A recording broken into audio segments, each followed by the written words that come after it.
So then we'll go to the other computer and check to see if that is actually happening. Like I said, it's been a month since I have sat in this chair to do this. And so I don't even know if I'm doing it correctly.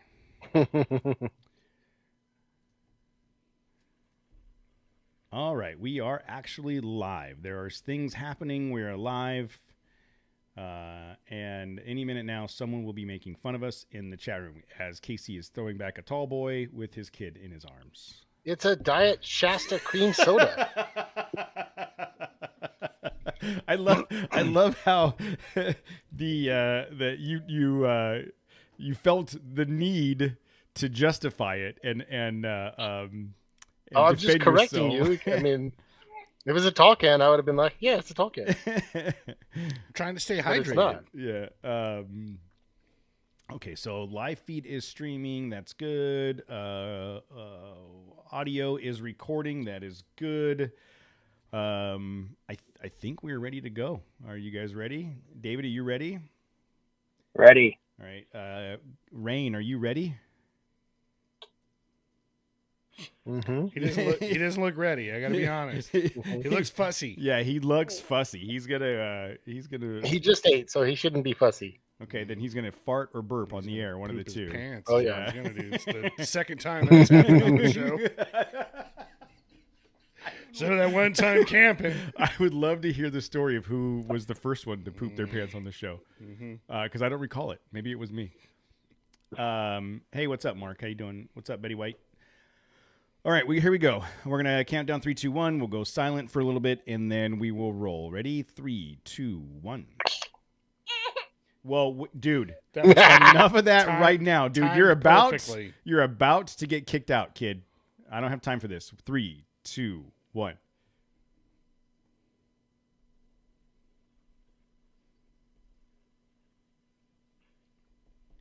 Hey, everybody. It is 6:30-ish on Tuesday night. We are live on YouTube as we are on Tuesday nights.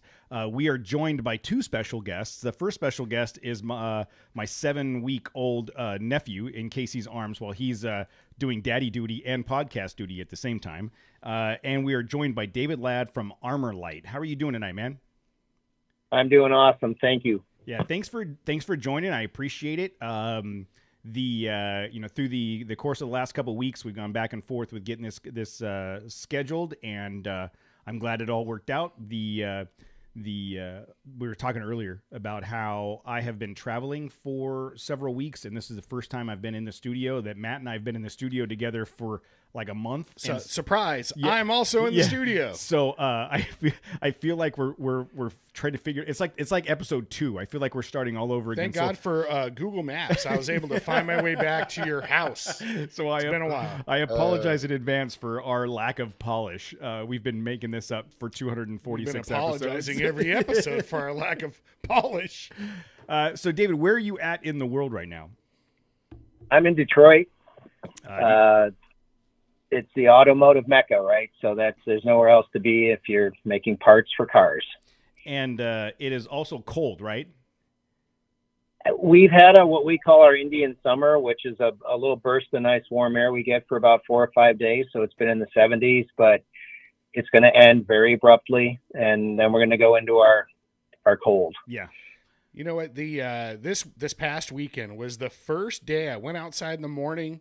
I went to go check on the pool, and it was like brisk. Like I hadn't felt that. I got that shiver in the morning, like, ooh, I should have some shoes on to come back outside here. It's nippy out here, you know. It was, and I got excited about it, like, oh, thank God, because this has been brutal this summer. It was rough. So Desert season. If you guys don't mind a funny weather-related story. So I've been in the Pacific Northwest, and part of what I've been doing is trying to get a bunch of stuff done in the construction world. And we had a building that needed to be painted. And I was like, yeah, we can, let's just get the contractor, do the thing. And they're like, well, if you don't have it painted by Friday, you can't paint it until April. And I'm like, what are you talking about? And they showed me, they're like, see the weather? Friday is the beginning of winter. And it was literally starting Friday. It was literally rain every day in the 10-day forecast. And they're like, it's going to be cold and rainy until April. So that building isn't going to get paid until April of next year.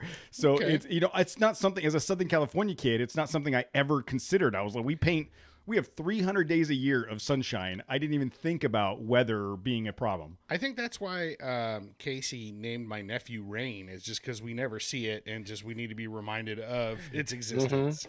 Mm-hmm. Thanks, Casey. That and his wife is a hippie, and he had no choice in the matter. I think that's the chakra poster was talking to her. Yeah. And that's where she got it. The chakra poster. So Detroit, are you a Detroit native? Did you were you raised there? Hey, I was raised here for the most part. My father and his father before him were all in automotive here, going back to the old Packard plant. Oh, cool. So yeah, kind of a family tradition.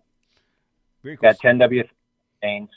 The so going, we'll work our way up to Armorlite, but prior to Armorlite, did you follow the footsteps of your forefathers and go into the automotive industry? What were you doing? Well, yeah, it's hard to be in Detroit and not have that excuse for being here, which is you're with one of the big three or another automotive company. So yeah, I started out my career early, actually first with Volkswagen, whose North American headquarters were here at the time. And then from there, I went to Ford. I did quite a stint with their motorsports group for a few years, and then I went to the supply side of the industry. But pretty much, my neighbor to the left is a Stellantis Jeep guy. My neighbor to the right is a Ford guy. And if you go up and down our neighborhoods in this town, pretty much everybody is somehow, some way, or shape or form in the auto industry. So what I'm hearing is we don't invite the people on the left because they're Jeep people, and then we only invite the people on the right to the barbecue because they're Ford people. There are instances like that. That's pretty great. There are a lot of stories in this town of people who weren't allowed to date certain other people. They came from the GM family or the Dodge family or the Ford family. It just really, and there's still a lot of that in this town these days. Coming from living in Fontana, I'm not going to reference what my neighbors do or what they're affiliated with. It's just safer. It's less embarrassing. Yeah, you say this one's that's anyways. I'm not saying Fontana's a rough neighborhood. It's just, it'd be nice to have neighbors that were affiliated with the auto industry. Yeah, how cool would that be? So, it was a pharmaceutical joke. Yeah, I know exactly what you're going. Okay. I was trying. I don't know if you saw. I saw. I was trying to avoid it. All right. The sorry. So, coming up in the automotive industry, in Volkswagen and Ford and what have you, did you participate in any off-roading or anything like that early on, or is that something you came to later? It came to me later.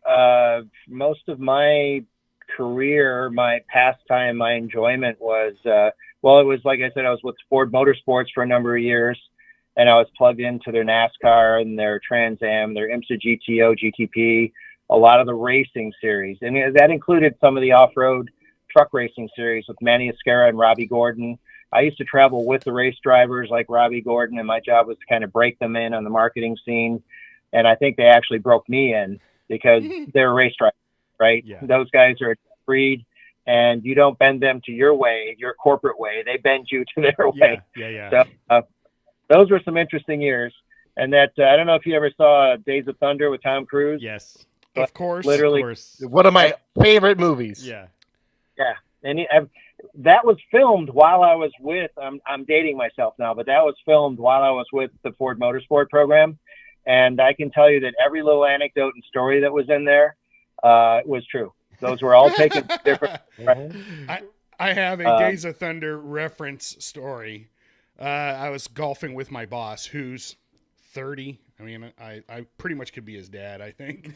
And we were golfing, and we were bringing the cart back, and we were at the clubhouse, and there was like a bunch of carts stacked together, and I'm all, Cole, you can do it. I feel it in my heart. You can make it, Cole. You can do it. And so he just drove the cart through, and he's like, I don't know, was that a reference to something? I'm all, dude. Are you serious right now? Days of Thunder? And he's all, oh, that movie with like Tom Cruise, right? Yeah, I haven't seen it. Like, how have you not seen Days of Thunder? So I was, again, I'm like, God, super old, but that movie's on TBS like every other week, you know? Yeah, exactly. Anyhow. But then again, he doesn't know what TBS is either. I know, right? He doesn't Exactly. have cable. He doesn't have cable. So you briefly mentioned you were on the marketing side when you were at Ford Motorsports, right? Correct. Were you driver marketing, product marketing? What was like the scope of that? It was called Ford Special Event Marketing, which basically meant everything they did that had a motor in it that was competitive, including they actually were involved in hydroplane racing at the time. Oh. So when you had the Budweiser and the Miss Miller, there was also the Miss Stroh, which had I can't remember now if it was 4 V10s. It was internal combustion engine powered, while the others were the jet engine powered race. But at that time, Stroh Brewery and Ford had a special partnership across all the different racing series, from NASCAR to IndyCar and everything else. And that was the heyday of racing, and that was the time I spent there. It was all the above. It was doing dealer stuff at all the different venues. It was doing the driver, they were factory drivers at the time, and doing all the driver media gigs and autograph sessions and just all the race promotion that went on around it. So it was, we lived on the road from one weekend to the next, from one race venue to the next. And it was a blast. It was a time of my life. And I'll tell you, the only time it really got any better in terms of having fun at work has really been these last few years doing the off-road wheeling that we've been doing, because we wanted to, not to get ahead of myself, but we wanted to first immerse ourselves into that off-road market to understand how we could solve problems, make something better, and really make it for the off-road environment. Mm-hmm. Well, and that requires on the trails, right? Yeah, let's roll right into that. So you spend this time in the automotive industry, which to me sounds like gives you a strong foundation for understanding, automotives and aftermarket and accessories. And then how do you come to Armorlite? Tell me about, the beginnings of Armorlite and how you got involved. So presently I work for this really big tier 1 automotive company. There's a lot of tier 1 automotive suppliers. We deliver to the OEMs a complete system of something, right? And in our case, our parent organization is called Auria, AURIA, and it has been around. If you trace its legacy back, it goes back to the Ford Model T. So for 100 years, this company that I work for today has been making products that are flooring products, acoustical products, interior products, like anything from your headliner to the door panels, and basically everything you touch on the interior of the vehicle. Your trunk and your luggage compartment area, all of it between the bumpers. And so trace that all the way back to the Ford Model T. There's a lot of know-how, a lot of history in that, what is otherwise kind of a boring product. There's always this evolve it and make it better. So a few years ago, we thought, all right, we have the opportunity here to do something better than a carpet, because everybody knows that when you take any vehicle, full-size truck and SUV off-road, it's not conducive. It doesn't lend itself to carpeting, right? When you came in the house as a kid and you had your shoes on, your mom I know what my mom did to me. It usually hurt, but it take shoes off because there's carpeting. Those two things don't go together. Outside and carpeting don't go together. So we've always been puzzled. Why do some of our customers, the car companies, all of them, put carpet in a vehicle that's intended to go off-road in whatever capacity? It might just be a full-size truck, and it's a farmer's truck and he's slinging manure in it or whatever. Why is there carpet in that vehicle? So we actually made recommendations to our customer Jeep 20 years ago for the Rubicon at least. Let's do something other than carpet. Let's put a really heavy-duty kind of vinyl floor in there that can be washed out and easily cleanable and that kind of thing. And the answer has always been no. Carpet's fine. So we finally decided a few years ago, in fact, in 2020, the same month that the pandemic broke out, we decided to own first aftermarket product, which is Armorlite. and we targeted the Jeep Wrangler community, because we knew that product, we knew that customer, we knew that we knew enough to know that we had something there, but we didn't have all the answers. So we decided, let's partner up with Jeep Jamboree for a year and just go out on these trails. And we start our first event was Bear Lake, California, and just go up in those trails with the guides. Talk to the guides, because these guys know the trails, they know the Jeep life, they know what they need in their Jeeps, right? So we just plugged into all these guides across the country and had them just tell us, what do you need? Well, the first thing, we didn't expect this, was we need better thermal insulation. It gets too damn hot through the tunnel and under my seat where that exhaust coil is located. And after about 30 minutes of wheeling, you can melt the bottom of your sandals. A lot of people literally melted floor mats and sandals because of the heat that was building up. So we knew that was one thing. We was like, all right, we got to make this thing with some really good thermal insulation. So after a year of this, we started just getting all these inputs from the guides, from other wheelers, that helped us kind of develop this really cool product that is unique today, that was really intended for the wheeling community. But the benefits of it apply to any kind of, whether you're a daily commuter or not, it just really is a simpler product for a vehicle like a Jeep Wrangler. Yeah, and I've owned a couple different Wranglers. Casey's owned some Jeeps. So a couple things that you touched on. I've also owned a Jeep. Matt owned a Jeep Renegade. So going back to the first. Where did I buy it? You talk about a Jeep dealership. All right. The first thing that you talk about is the thermal. First of all, you talk about carpet. And I 100% agree. And right before we started recording, I was telling you guys a story about back in the day. I had a CJ7, fully refurbished, bought the whole new carpet inserts, took all the old stuff out.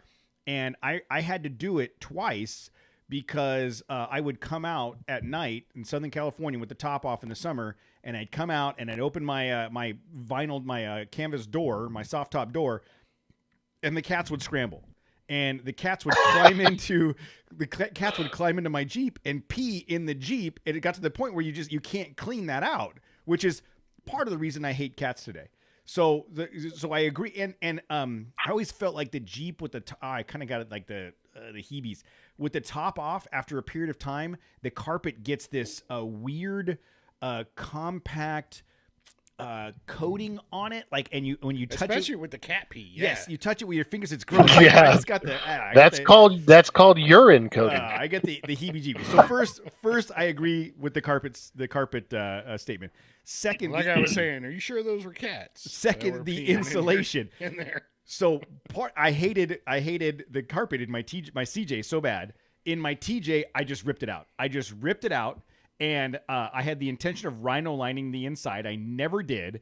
So on wheeling trips, especially in the summer, in a Jeep that had no air conditioning, you are 100% correct. You couldn't put your feet on the floor because it was so hot that it would literally melt your shoes, or it would melt your sandwiches or anything on that floor. It was absolutely horrible. So all of the you could have a hot sandwich. Yes, you could put a burrito down there. But everything you said about the reason that this product is necessary, I have personally experienced and 100% agree with you. So kudos to you guys for really dialing in and diving deep to figure that out and coming up with a real solution for a real problem. So I think that's great. And I've been poking around the website, looking at what you guys have, and just looking at the images of the product. I went back to like rhino lining the inside of my TJ. That was kind of the first thought when I looked at this, is that the texture of the inserts. Is that appropriate to call them flooring inserts or flooring protection? Yeah, it's definitely not a mat. Correct. I have X in my truck, but that's just a different thing. That just goes on top of your carpet and it kind of gathers stuff inside of it. This is a replacement floor. You could call it a lining, but it essentially, you pull out your carpet, your factory carpet comes out, it goes in its place, and it's cut virtually the same. It fits much better. It's better than the factory fit, actually. It's a more rigid floor. but it does cover that same area that your carpet would cover. It tucks in under your trim, goes all the way up into the firewall. So it's a very nice, clean, finished look to it. But yeah, so the thermal was just the first thing, right? That kind of caught us off guard. We weren't ready for that. So we designed this big thermal insulator. And then we heard people saying, well, I want to be able to just pull a plug and drain the floor out. I don't want to have to lift a weather mat out and try to dump it out or any of that. I just want to be able to pull plugs. When, as you guys know, you have drain plugs already in your floor. They're factory drain plugs. Some Jeepers don't know that because they never lift their carpet up to look at it. Yeah. But you just, so our floor aligns with those drain plugs, and then we have a plug that goes through the sheet metal and snaps in the sheet metal, and a little top that you just flip open. And we just, after the trail, we hose it out. Everybody loves taking their Jeep to the trail. No doubt about it. That is happiness. But when you bring the trail back home in your Jeep, that's work. Yeah. So we knew the other thing, based on what they told us, give us easy cleanability. So how much easier does it get than to flip open the drain, take your garden hose, literally wash it out, and watch everything go down the drain? Yeah. So that was a really big design feature that we learned out there on the trails. And when you look at, again, when you go back and look at the images of the product, it looks rugged, it looks texturized, like something that had been rhino lined, but you can tell. So I've got rubber molded floor mats for my truck, right? And they're shaped, but to your point, they sit on top of the carpet, and they're only shaped to cover a certain amount of area. The detail and engineering that goes into the ones that I'm looking at on the page here for the JT and the JL, like you can tell, it's like you guys made a specific mold of that truck, and then they're all perfectly molded to the shape of the vehicle, which would, as a consumer, would give me the confidence that, hey, that looks to me like if I take my carpet out, I put it in, and it's going to fit the way it's supposed to fit and not be like a loose, wavy floor mat. Probably fits better than the carpet. Yeah, I would think so. Because the carpet's kind of formed to all the bumps and ridges in there, but especially on the Jeeps, once you pull that carpet back once, it never wants to go under that trim again. Mm-hmm. Mm-hmm. Right. Now this is, it actually is better fitting. It is a better fit than a factory floor. And we know that because we make the factory floors. So we won't tell anybody. So we knew that it has to be something that is durable. It has to be something that is cleanable, stain resistant. That's a huge thing. I won't name the brands, but I've got some very expensive mats in my truck, and they stain very easily, and you can't get the stain out. So then they convince you to pay them $40, and they'll send you this special stain remover, and you find out it's nothing more than Windex, and it doesn't take the stains out either. So we knew that was another thing, because people on the trail said we don't like the stains. So we developed a marine grade surface that will not stain. We have tried everything. That Georgia clay out in Moab, that really fine red dust in Moab that gets into all the nooks and crannies, road salt up here in Detroit in the wintertime, and we can't find anything that will stain it. And we say that with pride because we don't want anything to stain it. But we really did we over-engineered this thing is what we did. And we wanted to put aside cost, because in the auto industry, everything is cost driven when we do it in production for the OEMs. But in this instance, we said, let's put that model aside and let's just go out and design something that everybody wants. And then we'll figure out the cost and the pricing after that. But let's just make it the way it needs to be made. So we over-engineered the crap out of this thing. You can tell just by looking at it. It really appears to be like rock solid engineering. With that in mind, are you able to divulge what it's made out of? I'm sure there's some proprietary information, but what's plastic? Just say whatever. But what's the general molecular makeup of the product? It is there is a secret to the what we call the top coat. but essentially the material is a TPO. It's an olefin, thermoplastic olefin, which is a plastic, right? But it's a very durable plastic. And here's one of the tests that we do in Detroit. So on any floor mat, any floor carpet, anything that would go under your feet in any vehicle, the industry has what we call a Tabor test. And it's essentially a heel wear test that simulates your heel with a shoe doing this motion over and over again. And at some point, anything begins to wear through. And the Tabor test standard in Detroit, or not in Detroit, in the auto industry globally, is about 3,500 cycles before you start to wear a hole through whatever that thing is. Your floor mat, your carpet underneath it, the insulator underneath that, and so on. With this, we're at about 23,000 cycles with Armorlite before it begins to wear. Wow. So again, over-engineered it. The UV test. You know how you guys out there on the West Coast know UV, right? That sun can fade everything. And so again, you got about 3 to 5 years before that sun starts to really fade your dash and fade other interior plastics and so on. So we're at about 10 years before we start to see a UV fade. Dave, we just wanted to. Oh, I'm sorry. Pardon? I was going to say, I'm UV fade. I'm actually 18 years old. That's sorry. I interrupt. You know what? First Dave, of all, hold on. That was a shit joke. That was a shit joke to start off with good timing. It makes it even worse that you interrupted him in the middle of it to tell that shit joke. You received negative points, sir, for that joke. I'll take those negative points. I owe you points. I got to give you points. You're gonna get lashes. You're gonna get lashes when the show's over. I apologize. That's a Patreon only is watching. I would rather be interrupted with a joke than with a hard question. So keep bringing the joke.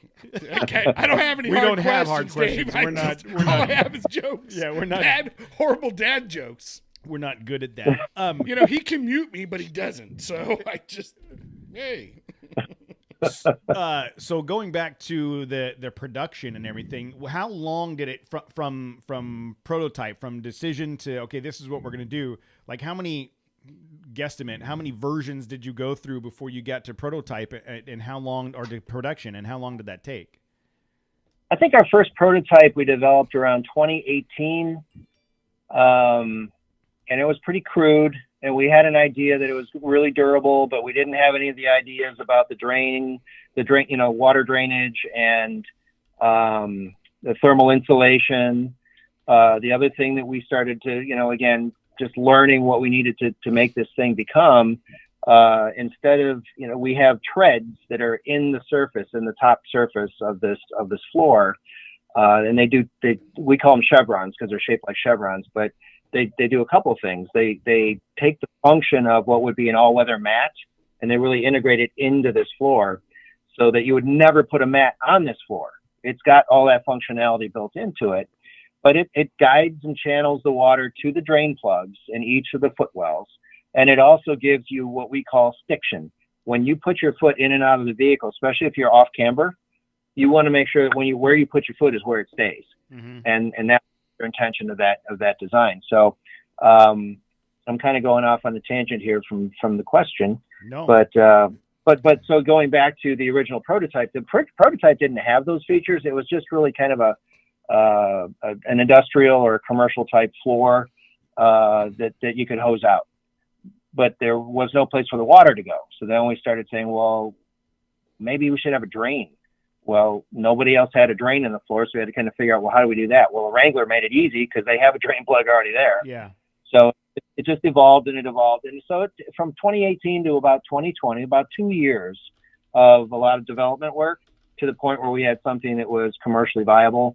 And we launched it in that March of 2020 at the same time that COVID decided to rear its head. Yeah. Which actually wasn't a bad thing. I think that in hindsight, so many people chose to go out wheeling and overlanding to get away from people that I think it was actually, in hindsight, a pretty good thing that the whole pandemic started the same time we did. Yeah. We at first, wow, we're screwed. What a terrible time to product. Yeah, but everybody, well, I'm going to say everybody. a lot of companies in our space saw record revenue 2020 and 2021 because you couldn't go to Disneyland, you couldn't go to the movies, you couldn't go. So what did you do? You got in your truck and you went out into the world. And I think that's a happy accident, basically. What a Southern California elitist. You couldn't go to Disneyland. Like, most people don't care about or even think about going to Disneyland, especially COVID. But whatever, dude. I'm sorry. It's a place people go. Millions of people go there every year. I don't know why. It's too damn expensive, and it's not worth it. Because you guys pay for yearly passes. We don't. That's we why haven't it's so had yearly expensive. passes in Stop 6 going, years. and it won't be as expensive for the rest of us. I don't want to go ever again. I would be fine with not going ever rant again. over. But you know that I don't have a choice in this matter. Oh no, that's true. So the You're doomed. the production of the product. What's that cycle look like? I mean, is this something that now that you've been able to prototype it and you've got it all together, you're able to make these pretty quick, or is this still a pretty long production cycle? It's a pretty, and if we didn't have all the sort of legacy and history and equipment and plants and manufacturing capability that we already had going into this product, I don't know that we'd have been able to do it, because it's very, we use these high tonnage compression molds. So we first have these really huge ovens, because this material is a very rigid, dense material. You have to soften it up, heat it up. Then you slide it into these big aluminum compression molds, and they're like 50-ton molds. And then you just press it into its shape. And then after that, it goes into another compression mold where it's married to this insulator. And to answer your last question about what is it made of, what are the materials? Well, the top coat I described to you is a TPO, but the layer underneath it, there are 3 layers to this thing: a top layer, and then there's a middle layer, which is called the density material. It's the structural. It gives it its form and holds its shape, a nice rigid shape. Unlike your carpet, which is kind of floppy and flimsy, this is a very really rigid shape. And then beneath that, you have this really dense insulator. And we make that out of polyester. And the reason it's in polyester is it's a great thermal insulator. And then secondly, polyester doesn't mold or mildew. Yeah. So it's a Jeep. It's going to get wet. Yeah. And we knew that when we started developing this thing. A lot of what you guys might know is in your carpeted floor, you have cotton shoddy insulator. It's a thin cotton shoddy stuff. Well, anything with cotton is going to hold moisture, and then right away, mildew is going to start growing. Mm-hmm. And get that smell. Mm-hmm. And the biggest complaints we've heard from the very get-go was, I can't stand after the 2 things. Both of you said it. Once you pull that carpet out to clean it out, it never goes back into place properly. And then the other thing, that smell, you just can't get rid of that smell. Yeah. So this polyester can get wet time and time, won't smell. So that's all of it, right? You got your polyester insulator, your density in the middle, and you've got your top coat, which is a really hard shape. Yeah. And then that all squishes together in these other high tonnage presses. And then from there, it gets cut by these water jet robots into the precise shape and dimension that fit your vehicle. Yeah. So, and look, just from a production perspective, if I can give some advice, if you've got something that's rigid and solid and you want it to go limp and flaccid, just wait till it turns 48. At that point, it's see, that's how you bring a joke in on time. Boom. That's Wow. the suckiest Wow. joke.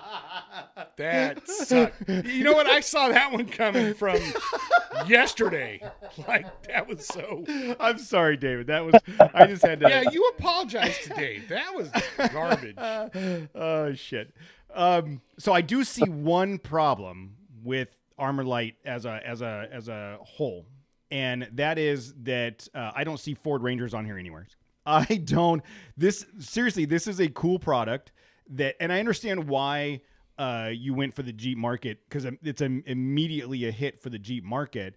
But the growth of the 4Runner, the Tacoma, the Frontier, the all of the other vehicles, is there any appetite for Armorlite to start expanding into some of those other off-road / overland vehicles? Short answer is yes.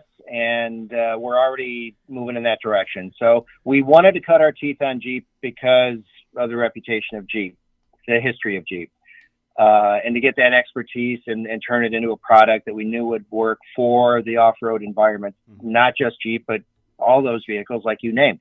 So next year, we're already starting engineering on Tacoma, and we're already starting engineering on Bronco. Yeah. So those are going to be next in the lineup. We wanted to complete the Wrangler family because when you start something with Wrangler, you have to finish, because Wrangler customers, you're on their radar and they want it. Yeah. And that includes TJ. I mean, we're just now tooling up for TJ, and in the matter of the next few weeks, we're going to be fulfilling orders for TJ LJ. Oh, wow. And you know that, you know, the TJ LJ owners have felt neglected for decades because people don't make stuff for them anymore. Yeah. But there's many of those vehicles still on the road that they told us, you know, a long line of people started getting in line to have these products. So we were like, all right, we're going to do a TJ LJ4.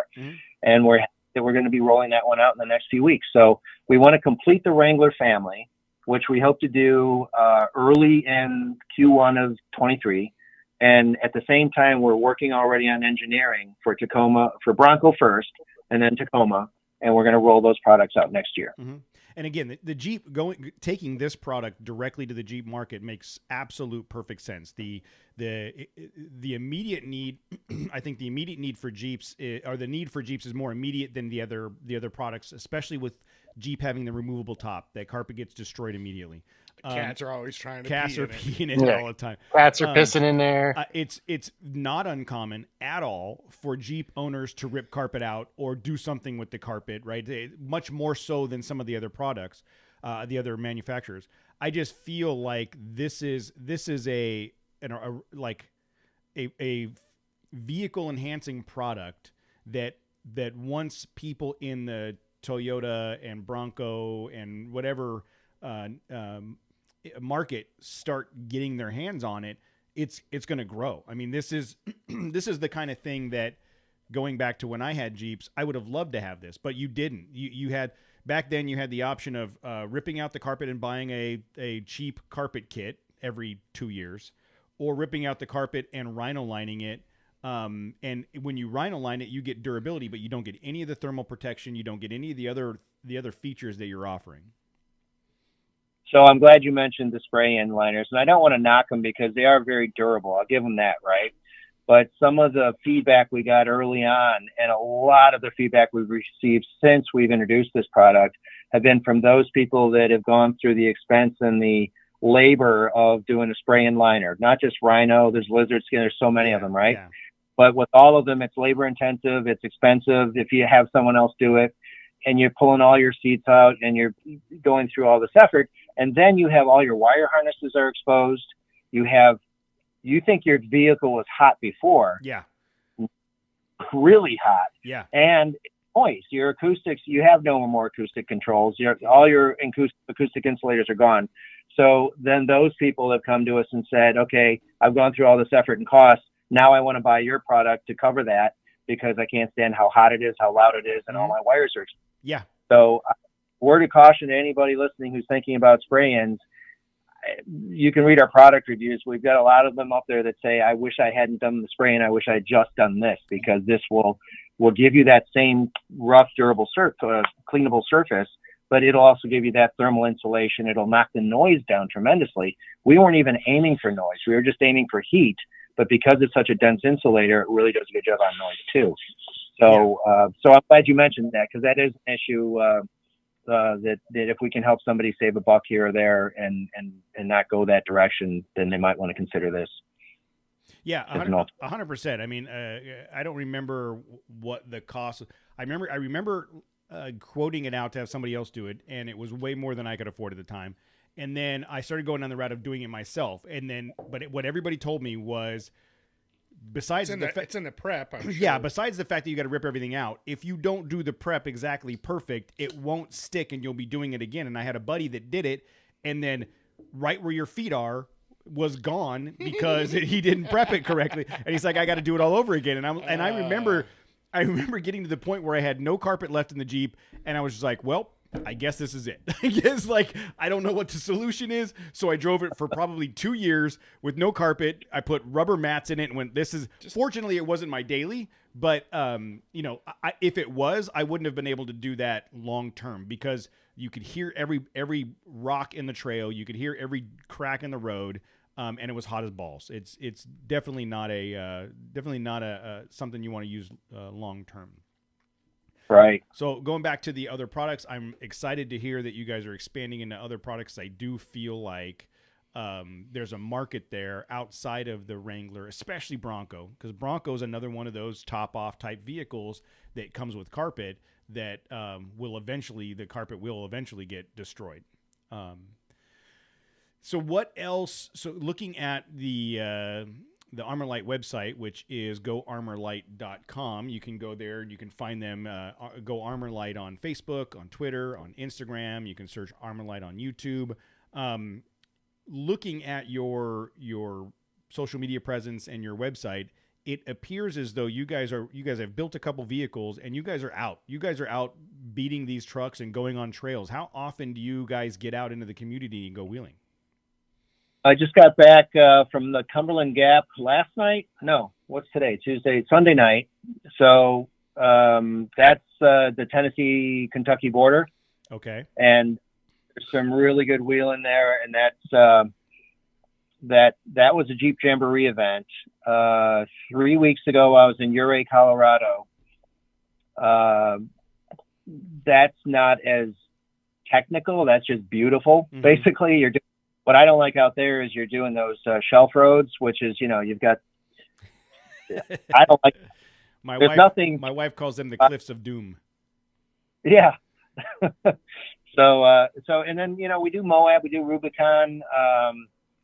I've lost track of all the different trails and even sometimes just the little ORV parks around here. So I've become addicted to it. It gets in your blood, right? And it's a lot of fun. You get the adrenaline rushes when you're overcoming some of those big obstacles out there. But more importantly, it's just the most breathtaking and beautiful scenery on this planet is usually where these trails go through it. And to be able to do that and to overcome some of those obstacles and those trails in a vehicle like a Wrangler or a Bronco or a Tacoma.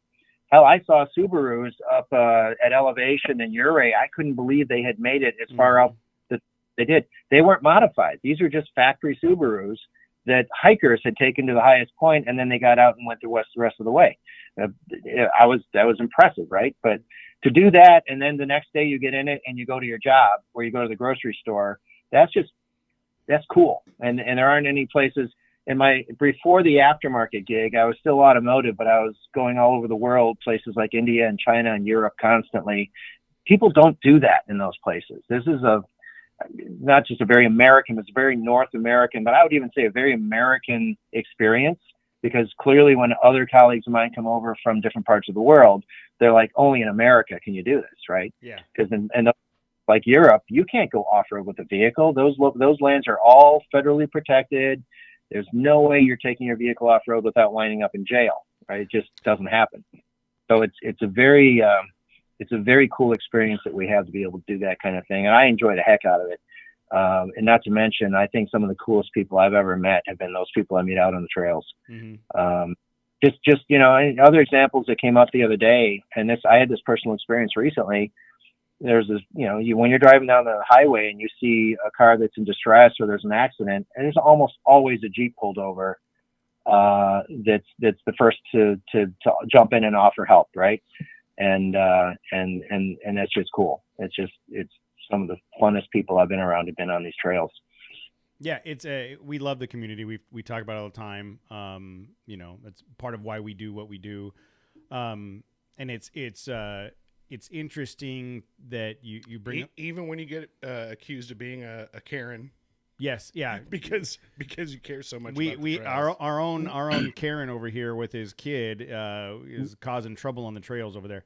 But yeah, you know, it's interesting you mentioned how that's a very North American thing to do.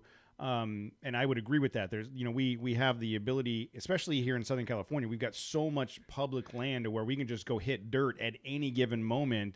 Well, there's that joke. I can't remember what comedian said it, but was like Americans treasure going out and camping, like to get away from technology. There's a lot of the world that goes, you guys are doing that on purpose. That's just how we live. Yeah. Like, you guys have the opportunity to take that as a benefit, you know, or don't appreciate that. But I think most of us do, you know. Yeah. So you mentioned a bunch of these events that you're doing. Like, what's on your schedule coming up? Where can people find you? Do you have any more events scheduled between now and the end of the year? We're going to be at Myrtle Beach this coming weekend. There's a big vending event there. It's a Jeep event. It's the Myrtle Beach Jeep Jam. On the east side of the country, there are a ton of these big Jeep jams, like the Daytona Jeep Beach. Yep.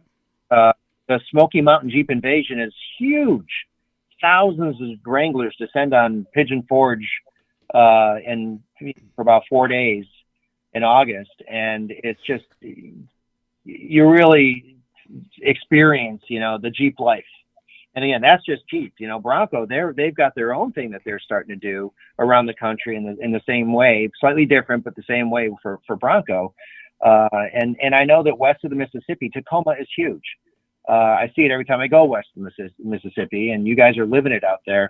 And so we're really now just starting to get into the overland. We did our first overlanding event, which is Overland Expo East. Mm-hmm. And next year we'll jump in and really do the west and the mid and the central mountain events, and start to, because very similar, but also different enough, right? The overlanders versus the traditional wheelers, right? And the overlanders, we noticed that it just opens up to everybody. A lot of Toyotas, right? But then a lot of those big step vans and that are modified and lifted, and it was kind of cool for us because we've been so used to just the more traditional 4x4 wheeling, mm-hmm. And now we're starting to see the potential for the overlanding market as well. But the next events, really, this year's kind of winding down for most of us. But we'll be jumping right back in early next year.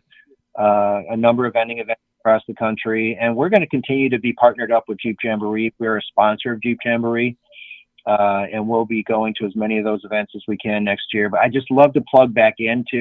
And by the way, we get our engineers involved. Our CEO gets directly involved, and he's the CEO of the Tier 1 parent company. But he absolutely loves to rub elbows with the people on these trails because they don't hold any punches back. They'll tell you what's right or wrong about your product, and not to mention they're just a lot of fun to be around. Yeah. But we make sure that everybody in our team, from customer service through engineering, get out on the trails with the customers to interact, to understand what else can we do, how can we make it better. And we've made a lot of improvements just in these last few years since introducing the product to what we're selling today. What really kind of surprised us is we knew there was a huge market for the JKs and the TJs, even the Gen 2 and Gen 3 Tacomas, the older Broncos. What we didn't expect would happen so quickly is that the brand new people are buying their Gladiators and their JLUs, and right off the dealer floor, they're pulling their brand new factory carpets out within the first week of owning it and putting our product in. Mm-hmm. And that's awesome. We just never saw that coming. We figured people would want to put some wear and tear on it, but people hate carpet that much that they're willing to rip it out of their vehicle. Well, and then sorry to interrupt, but I think it's a combination of two things. Like, one, they hate carpet, but two, people are buying if they see something they like, they'll duplicate it. Yeah, well, yes, 100%. If people are buying the JL, the JT, going, especially when you talk about overlanders, people are buying vehicles for a specific reason. Now, there was a period of time where I had a Jeep, and then I had my daily driver. I'm at the point now, and most of the people I know, their daily driver is their off-road and or overland vehicle. And so rather than having that second vehicle payment or buying another vehicle that's a beater, they want to equip their primary vehicle to be comfortable on the road and then still have the durability to handle the off-roading and overlanding stuff. And by immediately swapping out to a more durable floor product like this, it's an investment. It's longevity in the vehicle. It's, they don't have to worry about that first time they get into mud and the mud gets all underneath the carpet. And it's like, I know I'm going to take this thing wheeling. I'm going to go right to the right product. Not only that, but if you ever go to resell that, you have brand new carpet. So you take your flooring out, you put the brand new carpet in. It's like it was never used. Mm-hmm. Good point. Good point. Um, so I'm assuming the reception. It sounds like the reception from the community has been great for you guys. I mean, it sounds like you're interacting, you're getting their feedback, you're adjusting the product as you go.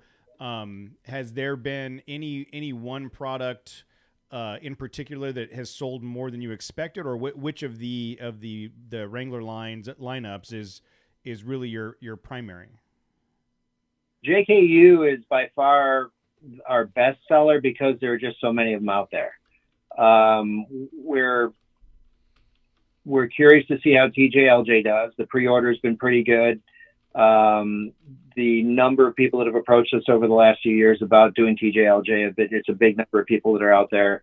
So I would say JKU by far is the best seller and will probably continue to be for a couple of years. And then we'll start to see the decline of that, and we'll see the JLs and the JTs take over from there. It's, we do these drain plugs, and we thought, okay, a black drain plug, why would you need anything more than that?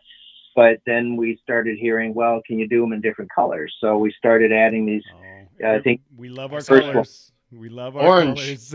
What's some orange ones? They do. They have orange ones. They have green ones. They have all kinds of colors. We love our colors. And I think the you talk about the decline of the JKU, and I think you still got more life in that because the last JKU was 18, and what's going to happen is all of those in 5 to 10 years. Those vehicles are going to be on their second or third owner that are going to buy them specifically to go off-roading, and the damn carpet is completely trashed, and now they're going to start looking for a solution. You know what I mean? I think there's a second wave of life for your product in that JKU to get that third owner through the time that he has it. That we're kind of counting on that, and I think you're right. Based on what we're seeing just with the way the vehicles are handed down to the family. There's the primary, which was the JKU. It gets a few years on it. It gets handed down. Usually that's, in many cases, the wife's vehicle. It gets handed down to the husband. He then says, I'm taking this wheeling. So he starts to build up for the trail. And where it was the daily commuter, it's now becoming the trail rig. And this is true also going back for the TJs, right? These TJ owners, they don't let go of those things. The LJs, they hang on to them and pass them down to their family. So, or their best friend is waiting for the chance to buy it from them because they want to keep them going. The first thing they do is they invest money and updating, modifying, lifting, and so on. So, yeah, there's definitely a case to be made for JKU being around for a long time. Yeah. And like I say, if we're using TJs, which stopped production in 2006, then yeah, take that forward with JKs, and it's probably another 10 years of big of those vehicles that are still going to be built up and modified. Mm-hmm. I've told the story before. My mother-in-law has a LJ, and I have told her if they get rid of that without me buying it, they will never see their granddaughter again. 100%. I will move out of the country and change our number. That's how serious I am. What country would you move to? Probably somewhere south, because my money would go further, because then I'd be out of work. You have money? No. Wait it would a minute. Go further. Hold on the now. money, the $4 I have would go longer. Okay, they would last. Okay. That $12 would get me at least through the month. Okay. No. So, well, what's next for you guys, man? I mean, it sounds like you took the industry knowledge that you had from the tier 1 company and all of the suggestions and the things that you were trying to get the OEMs to do. They didn't want to do it. So you said, F it, we're going to do it ourselves. And now you've started to build this brand over the last handful of years with a lot of success, and you've filled out a full line of product. What's next? I mean, other than the expansion into other vehicles, are there outside of the floor replacement model, is there anything else you guys are looking at? So we're going to stay in our wheelhouse for the time being because we do what we do best. And it'll have to be something that is very complementary to what we do right now. We want the know-how, the material expertise, the things we've been doing for 100 years. If it goes outside of that, then we're not looking at that right now. We're looking at how do we keep doing this thing we do really well, but how do we do that and proliferate it across other vehicles? I'll tell you what's going to come after Tacoma and Bronco is then we're looking at full-size truck. And again, we do this because we monitor the different forums that are out there, right? To understand what are people looking for. And that's how we got convinced to do Bronco sooner. We were going to sit back and wait for Bronco for a while because there aren't that many out there. But then we went to the Bronco forum and typed in our own name, and then all of these topics, discussions came up about we need Armorlite. We want Armorlite now. How long before Armorlite's ready for Bronco? And cited the exact same reasons you mentioned just a minute ago, Cody, which was I got carpet in my new Bronco. I don't want carpet in my new Bronco. I'm going to go wheeling with it. So it's just the opportunities are there. We can't move quickly enough, honestly, and a lot of our customers are frustrated because we're not rolling out all the Wrangler products as quickly as we had hoped to. Some of that we were stifled, like so many other industries, by the pandemic, by the labor shortage, material shortages, and it's been a little bit of a hiccup for us. Not too bad because we make this product in North Carolina, and it's pretty easy for us, and we ship it from our factory directly to your front door. So it's pretty easy for us not to get into a backlog situation where we can get the product out within a week.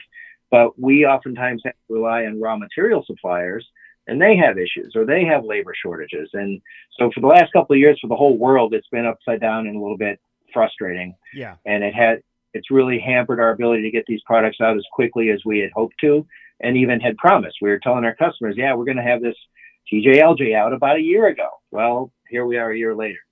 So we determined to stay focused on what we do best, get these things out there to the customers that want it, and just keep expanding this particular product across the other. If something else comes along down the road, and it will at some point in time, we're certainly going to look at it, but it has to be worthy of what, the Armorlite reputation that we've built today. It's a premium product, and we don't want to do anything to dilute that. Yeah, because I could see taking this all the way to anybody that has a bed cap, right, and they want to line the inside of the truck bed with this specific product. But I mean, the amount of tooling and ramp up to do that for the 5 people a year that want to go down that route, I'm sure doesn't make business sense. But just looking at the way the product is molded and the insulation, like I could see that being a very universally applicable product. You touched on something that is on our radar, and it is the bed liner, right? That seems to lend itself to the next step for us. But to your point, it's a lot of material. It's a very competitive area. There are a lot of products out there for your bed liner.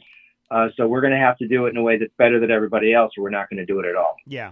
And that would be the thing that convinces us to go that direction. But we are definitely looking hard at that right now. That's awesome. Well, man, I gotta say, you wouldn't. You look at the idea of replacement floor inserts, and you don't know that that's as interesting and compelling as you have made it for the last hour. It's a super cool product that I think is very applicable to the off-road market, the overland market, especially the Jeep vehicles that you're in right now. But I could see it expanding easily once people get a chance to experience it. And I'm really excited.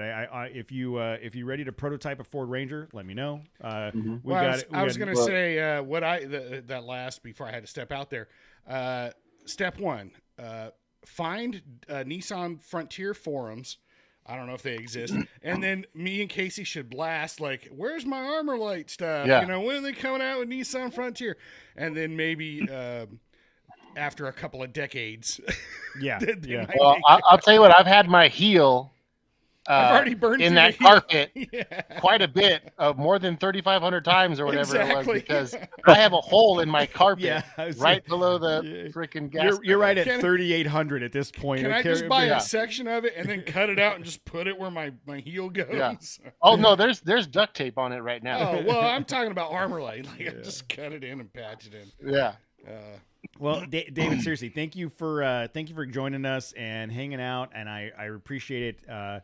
This has been a great conversation. Is there anything else you want to tell the listeners before we give you the rest of your night back? I'll tell you this, that if your listeners are interested, we'll offer a special discount code just for your listeners, the Trail Chasers 10. Nice. Wow. If you go to Armorlite.com and you see a product that's right for your vehicle, Trail Chasers 10 or Trail Chasers 10, and that'll get you a 10% discount. Well, I'm looking at Awesome. Thank you, you. Tim. Tim's in the chat room talking about how his JKU is 14 years old and his carpet is trashed. So there's one guy that needs it for sure. Tim wants to I'm all know over if it. you could still put like Dynamat underneath it. Dynamat you can put underneath it, yes. Okay. And Dynamat's really good noise down. It's for noise and vibration. That doesn't do anything for thermal insulation, but it's good for noise. And then you could put our product over it. That will work. Correct. Mhm. Okay. That's what Tim was asking in the chat room. Rob's up in there. He's probably going to need that soon. We should get Joe K to get some, just because Joe K's got the weirdest Wrangler. You can't get it wet, so I think the putting your floor mats in there would help protect his vehicle It interiors. certainly couldn't hurt. It can't. I'm not sorry, not floor mats, but inserts, because he drives through a puddle in the Southern California rain, and his old Jeep just dies. He had to move. He had to move out of state. Yeah, he moved to Kansas City, where there's 10 times more Which rain. Doesn't make any more. Yeah. He did it. Yeah. Well, all right, man. Thank you so much, Dave, for joining us. It's been a great conversation. I appreciate it, and we're looking forward to seeing what Armorlite does next. And I will definitely keep an eye out for that Bronco floor, just in case I do something stupid next year. Oh, Next year, I said. That's Next like 6 weeks from now. It is. Well, I told you. You heard it here first. No, I'm not doing anything until the Ranger Raptor comes out, so I can look at the Ranger Raptor and compare it to the Bronco, and then win the lottery. So that's my plan. I got to win the lottery to be able. I played the lottery tonight, so I'm surprised you're here. I wasted money. Yeah, I know. I wasted that money. We could be talking to a millionaire. No, we're not. All right, Dave. We could be. Thank you so much, man. You have a great night. You guys do the same. Good night. Thanks, Dave. All right. So You didn't hang up on us. Didn't hang up. Good job. Well, thank you. Like, he could have just went, F these guys. I'm hanging up on them. Yeah, Dave, that was great. Super exciting. Thank you so much for the discount code for the listeners. We will promote that on the social media stuff when we promote the episode. Like I said, the plan is to edit this interview tomorrow after work, and then get it posted. And I'll send you and your PR team an email with all the information for when that comes out. If there's anything you need between now and then, let me know. If you're coming out to Southern California and there's something we can help with, please do not hesitate to reach out. We really enjoy supporting companies that are giving back to the community with great products. Oh, I absolutely will keep you guys on my radar when we're coming out west. It's been fun talking to all three of you. Thanks for having me. And I'm sure we'll talk again. All right. Thank you so much, man. Now you can have a great night. Thanks, Dave. Good night. All right. Bye. See you guys. Hold on 1 second. Let me go. What the fuck is going on? Yeah, you locked your family out of the house. That's what happened. So she's not allowed to have a key or what? I don't know. They were like, he locked us out. We couldn't get in. And they were like, because Halloween time, there was like zombies and stuff chasing There's them. coyotes. There was a lot of panic. You heard that. There was a lot of panic there. And Cody just let his girls like dangle out in the porch on their own. It's Halloween time. Good thing Uncle Matt was around. He could help out and save the Halloween's what, 6-7 days away? day. 8 days away? Yeah. Luckily, it's that far away, and it wasn't that severe. There was only a handful Yeah, of imagine. zombies. You know how it goes. The closer you get to Halloween, the more zombies there are. Everybody knows that. I'm ready for the zombie apocalypse. Yeah, bring it. No, I'm 100%. I'm ready for it down. to happen. I'm already 100% down with zombie apocalypse. Let's talk about zombies. Ready? Let's just Three- start it, and then we'll see who makes it. 3, 2, 1. Dude, I'm going out early. Zombie apocalypse? There's no way. I'm just running into the first, like, flock? Is it flock of zombies? It's like I'm just running into them. Just what's that? It's like flock of seagulls, but another new wave band, flock of zombies. It's probably a pretty good band. I'm just gonna run into them. Just say, just take me over, zombies. Let me lead you. I'll be one of the number one zombies, like the original zombies, OG, original zombies. Officially, groups of zombies are known as mobs, swarms, drags, appetites, or plagues.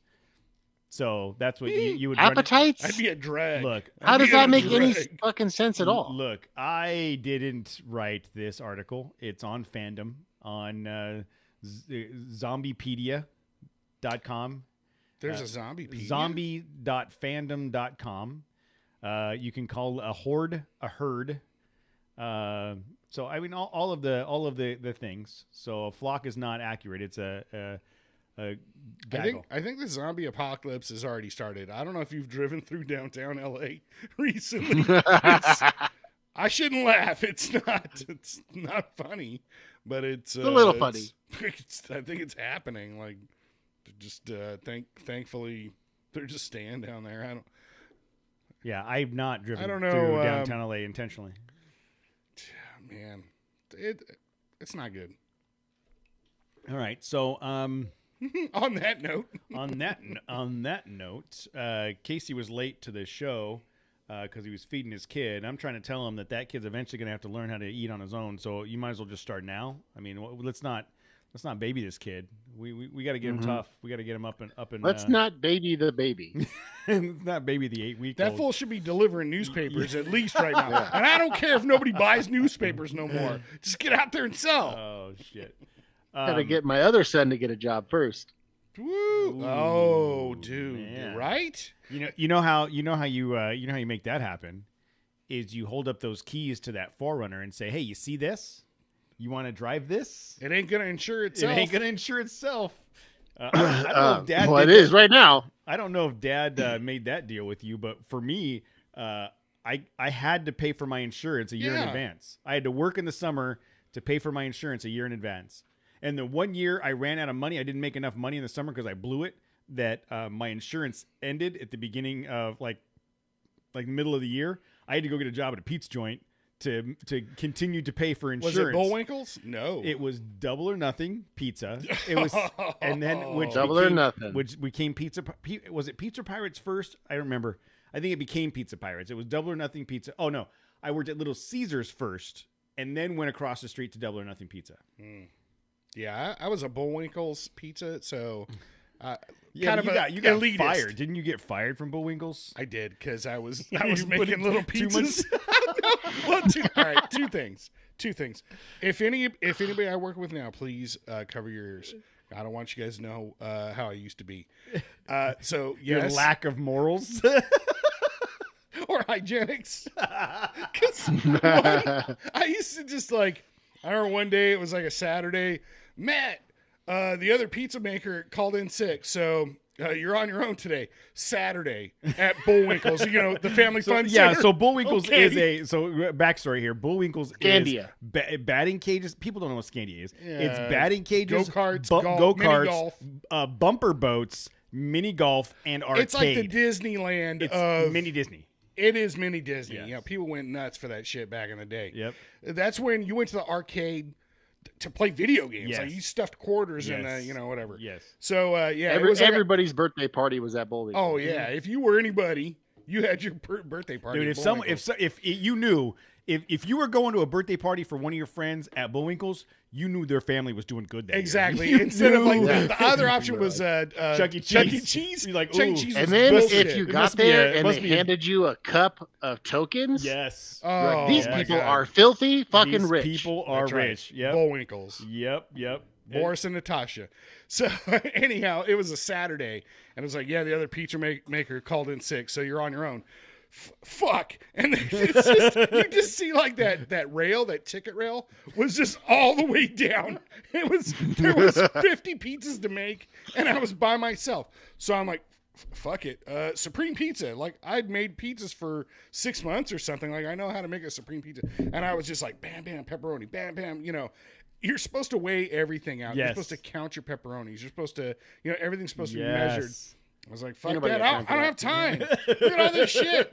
Like, I thought if somebody came up and said, hey, Matt, are you measuring your shit? I would just point at the tickets and go, fuck no, dude. Look at this shit. That's one of those cartoons where, like, he's got 16 hands like this. Just move as best he possibly can. I'm going to town, and I didn't get any complaints about that day. I think they were like, that dude, he made a call to not measure shit, and he just got some pizzas out, like, and you know what? You can only make so many pizzas because it's just a rail. Like, it's a rail system. You put the pizza on the oven and it rolls in. You can't just throw another one immediately afterward. It has to roll into the thing. So anyhow, I'm still going to town. And then I was probably a few weeks later or something. I was working night shift. It was a slow night, and I'm like, damn, pizza sounds pretty good. So I made like a little mini pizza. And here's the thing: if you put it in the oven and it rolled through to the expedite section, like where somebody had to realize, hey, what the fuck is this? If there's not a ticket for it, it's just look behind the oven. Hey, man, what the fuck is this? So the trick was you just made like a palm-sized pizza, and you set it on the shelf at the very edge of the where it goes into the oven, and you just turn it like every minute or something, and then you could just cook a pizza without rolling it through. And they caught me doing that. And they were like, look, dude, we look past you not counting pepperonis and weighing cheese and shit like that. But then you did this, and that's unacceptable. And you wore white socks. You're supposed to wear black socks in this place. I swear to God. Oh, no. They just wanted to get rid of me. And I remember you were that cutting day, into their profit by putting 7 pepperonis instead of 5. Exactly. And then I'll never forget, like, I looked over as I was like making my own little pizza that night too when they fired me. That was the last straw. And I looked over, and there was a buddy of mine from high school who worked in the batter room where they battered the chicken. Yeah. And he knew they were coming after me, and he looked through the window like shaking his head, and he's laughing. I'm like, what? And he's like, he's shaking his head, he's giggling. And I'm all, hey, fuck you. I'm giving him the middle finger. 2 minutes later, I'm fucking done. Oh, man. You're out of here. You're out of here. Did you grab your pizza on the way out? I did. I ate that shit in their faces. They were like, you know why we're firing you? Is it the socks? This is because I work in the kitchen, you bastards. Nobody sees me. It's not like I'm in the, if you're going to be in the dungeon, you need to dress appropriately. Well, because if you were a server, you had to wear the Dudley Do-Right outfit. I'm like, dude, I'm not Dudley Do-Right making pizza. I'm just one of the trolls in the back. Like, costume violation. So whatever. Yeah, that was my pizza. Dude. That was my pizza story. Yeah, you know what? Who knows? If I had stayed at Bullwinkle's, who knows where I'd be today? Who knows? I have head chef. I have a similar two things. Like you talk about the measuring. Like, that was serious shit. Like, they had the profitability down to the ounce, and I would get in trouble because we would put, instead of the cup of cheese, I would overflow the cup, and that's too much cheese. And nobody wants your shitty pizza with no cheese, man. Let's make it good. And then my buddy, I forget this dude's name. He went to a different high school, and we would be sitting there making pizzas, and he'd be like, 1 pepperoni for them, 1 pepperoni for us, 1 pepperoni for them. I like that guy. And we would sit there and look out for each other while we would show up starving, and by the end of the night, we were good. And then the other thing that we would do, and I don't know if I've told this story before, but similar to what you're talking about as far as like making stuff. At Little Caesars, we would make crazy bread, and we would make 1 really good batch of crazy bread. And the crazy bread oven was short enough to where you put it in, you were also responsible for taking it out. So you knew where the good crazy bread was, and you would take that out, and you'd make just an amazing batch of crazy bread, and then you would like nudge that, like nod, give the other people the nod, hey, crazy, and you point at it, and you'd put it on the side of the oven with the bag open. It would stay warm, and we would just eat crazy bread all night long for dinner while we were working all night long. I never got fired for it though. I don't think anybody ever knew that. I wasn't smart enough to think about like losing that job. I didn't think about my future and like my pizza prospects. You know, I was just hungry. So At Double or Nothing Pizza, we would have people. my pizza prospects. You could be a pizza magnate. You know what? My pizza prospects have improved, I would say. At Double or Nothing, we would have friends call up and order pizzas for delivery to abandoned houses.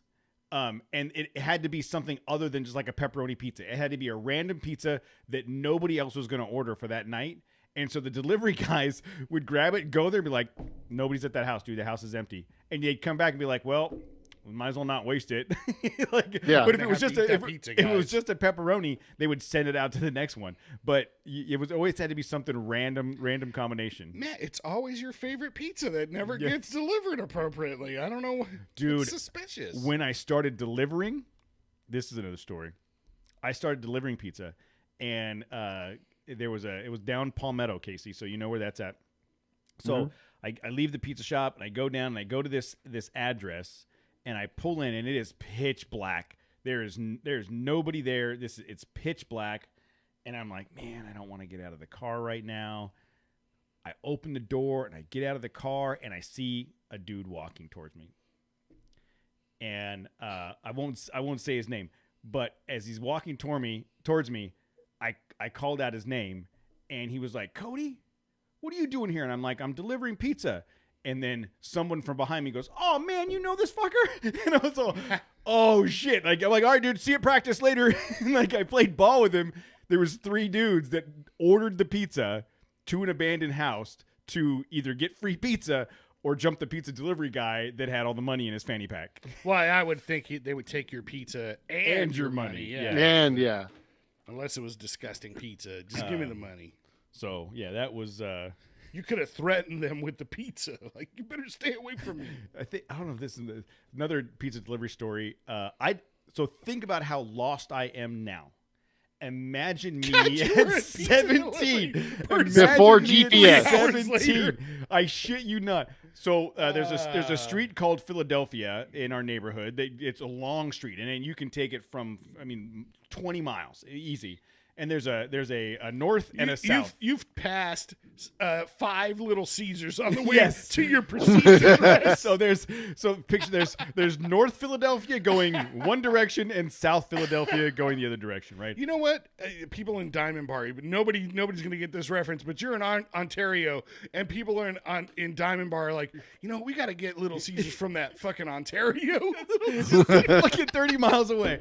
So I don't notice the north and south. I just see that it's 1945 or whatever the freaking address was. There was no GPS back then. No, you're doing Thomas Guide. Total Thomas Guide, right? So I'm on Thomas Guide, and I see the addresses start to increase going this direction. So I take off that direction, and I go down Philadelphia, and I go to where the 3000 block is supposed to be or whatever. And there's no houses there. I pull into these condos, like a gated community with apartments or condos or whatever. And I'm like, it's got to be in here. It's got to be in here. So I pull into the driveway, and it's the driveway that you come on the driveway, and then it slopes down to the gate. So the gate's closed. I pull into the driveway. I'm in my Ford Escort, stick shift. I get out, and I'm looking at the directory. I'm trying to find this damn address. And I'm like, it skips the address. I don't understand. I'm in the 3000 block. It doesn't make any sense to me. And I hear crash, and I turn around, and I didn't pull the emergency brake up all the way on my Escort. And it rolled down the driveway and hit this 20-foot wide gate and knocked the whole gate down flat, off of the rails, off the chain, all the way down. I freaking panicked. I jumped into my car, and I drove back to the dealership, and I'm like, back to the store, and I'm like, yeah, there was nobody there. I couldn't find the address. They're looking at the map. They're like, it's right there. I delivered to them every week. It was like 300 yards the other direction from the shop. Oh my God. And so when somebody complains about the fence being knocked over and it's like, I don't know, I saw some pizza delivery guy, that's your excuse. It's like, why the fuck would I come 30 miles out here to deliver and knock over a fucking fence? I was so far. I was so And they far bought away it. from They're where I like, was supposed you know, to it be. makes sense. No idiots this bad with direction. He come out all the way out here. Oh, it was horrible. It was absolutely Awesome. I hated delivering pizza. The anxiety that I have now, like with traffic and directions, like it was tenfold when I was younger, because I was so lost all the time. And I only did it for maybe 6 months. I don't even think it was that long. To where I was like, nope, F it, I'm done. I'll find something else to do. I do remember Working in the food industry sucks It ass. does. Yeah, It yeah. does suck. I You're had like, you know what? I'm done delivering pizzas. I'm gonna go work for fucking Jet Propulsion Labs or Yes. something. Yeah. I'm gonna get a real education. I'm gonna find a real job working for NASA, or I'm gonna. I had a buddy, Dave, that lived right around the corner that would he'd be bored. He wouldn't have anything to do. So he would just get in the car with me and go deliver. We'd hang out with me for a 4-hour shift delivering pizzas. And when we'd go back to the shop to get more pizzas, he'd just fold the seat down and pull a blanket over him so they didn't see him in the car. Or there were a couple times where I was going into some neighborhoods and I'd call him and I'm like, hey, I'm just now leaving the shop. I'm going to come by and pick you up. I need your help. And I'd make him go with me to some of the dangerous spots when I know he was around. So delivering pizzas, I guess the making pizzas, it's a dangerous business. It's a good topic for tonight. Yeah. I never done it. No, but you did work in which food industry did you work in? I worked at Boston Market. Oh, that's right. You would bring me home the freaking mac and cheese.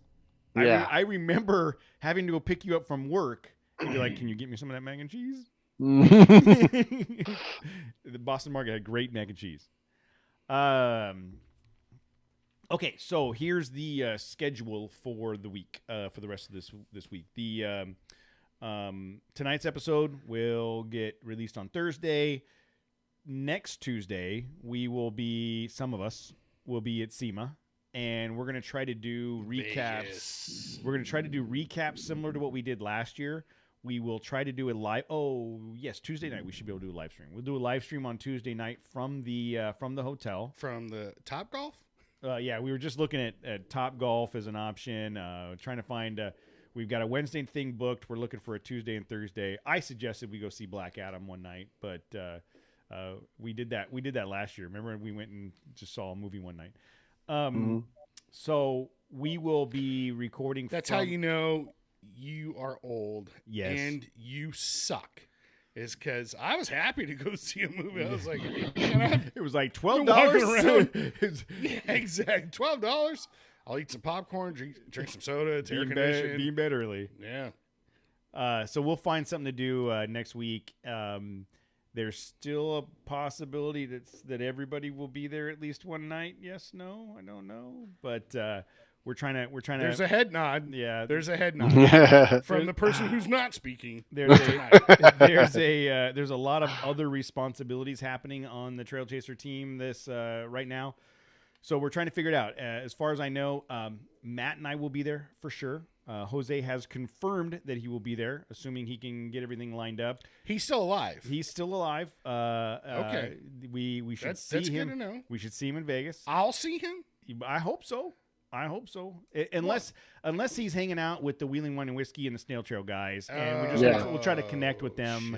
Try to connect with them at SEMA, and then go from there. But if there's anything specific you guys want to see at SEMA, or is there a product that you want to hear about? We've got a bunch of interviews lined up. Some of those interviews are people that we've interviewed before. But if there's something specific that like, hey, you need to check this out, let us know, because we're going to try to make our way through all the different halls, one hall each day. But if there's something specific you want us to go talk about, look at, interview, send us a message on Instagram and let us know, or an email and let us know, so that we can try to do that. If you have any good questions to ask people, like, I don't know, just something creative or out of the box, send those too. What if Matt does find Steve Garvey? What do you want me to ask him? I'll ask him stuff. Han was there last year, remember? That's right. Who? Han. Han from Fast and the Furious 27. It was like, oh, what's up, Han? I gave him a head nod. Did you? We What up, head Holmes? nodded each other, and he was What up, like, Holmes? yeah, what's up, man? You know, and I just let him go. I don't want to bother. don't- They were I like don't- drifting, right? I don't remember that's Right. I don't remember that's how that played out at all. But You were probably drunk. maybe this year. Maybe this will be the year. Maybe this will be the year. They don't serve hot apple pies at the fucking. It was At apple pie SEMA. apple. Apple pies. Hey, dude, I'm gonna get some of that whiskey. You gotta try that. What I say it was like The peanut butter. screwdriver or Yeah, remember Jose had that on one of the Mojave trips. Did he? The Mojave trip when right after Susan bought the JK. When Oh, it we was, like, found that super one smooth. big I'm ass like, oh, campsite, and Cody brought all of Bass Pro Shops. Yes. Yeah, that That was trip. Mojave. That was Mojave. Jose had a bottle of that peanut butter stuff. It was good. Oh, what's that? I tried some of that peanut butter whiskey recently. I forget where we were. Tammy got me to try some. She was trying to take advantage of me. My wife. She's trying to get me drunk and take advantage of me. God damn it. Yeah, why don't you tell Monty to try taking advantage? Like, it would just be ice cream or something. You don't even. Yeah, it sounds super simple. It's Please just I take mean, advantage- here, I made you a please hot take dog. Advantage of me. it's like breathing is all she has to do. Yeah. She just looks at me wrong, and Yeah. it's like, Hey, I would like to take advantage of you later. Please. Oh, Yes. okay. Yeah. Okay. Shit. All right. Well, we're gonna end it here. We will be on the road next week, recording from the hotel, assuming we're all alive. And like I said, let us know if there's anything specific you want us to try to figure out while we're out in We're Vegas. gonna be live on YouTube or live on Instagram or both. Both, maybe. I don't know. We'll figure something out. Sounds like we got to pay for internet or something to have that kind of bandwidth. Something. All right, guys. Well, I appreciate you guys hanging out with us for the night. Thanks to David from Armorlite for the interview, and we will talk to you guys next week.